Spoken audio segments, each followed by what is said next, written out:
સુરત મનપાનો આકારણી ક્લાર્ક લાંચ લેતા ઝડપાયો. કતારગામ નોર્થ ઝોન કચેરીની બહાર વોશરૂમમાં લાંચ લેતો ઝડપાયો.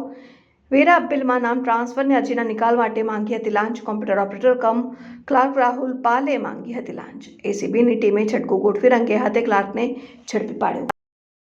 જાગૃત નાગરિકની ફરિયાદ મળેલી કે પોતાના વેરા બિલનું નામ સુધારવા એમણે કતારગામ ઝોન એસએમસીમાં 2022માં અરજી કરેલી, જે હાલ સુધી પડતર હતી અને તેઓ વારંવાર ત્યાં ધક્કા ખાતા હોય અને તેઓએ જઈ ત્યાંના કન્સર્ન ક્લાર્ક જે કોમ્પ્યુટર ઓપરેટર તરીકે ફરજ બજાવે છે તેઓને જઈને મળેલા અને તેમની જોડે એમની અરજી બાબતે પૂછપરછ કરી તો તેઓએ એમને જણાવેલ કે જો વેરા બિલનું નામ તમારા નામે ચડાવવું હોય તો 5,000 રૂપિયા લાગશે.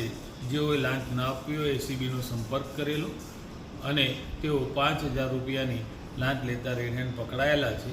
એ ગુનો રજીસ્ટર થઈ આગળની કાર્યવાહી હાથ ધરેલી છે. સર, કોમ્પ્યુટર ઓપરેટરનો પગાર કેટલો હતો અને ક્યાં ટ્રેપ કરવામાં આવ્યું? આ કતારગામ ઝોન ઓફિસે જ કરેલી ટ્રેપ અને આ જે ઓપરેટર હતા એ આઉટસોર્સિંગથી રાખવામાં આવેલ હતો. એનો પગાર 11,000 રૂપિયા.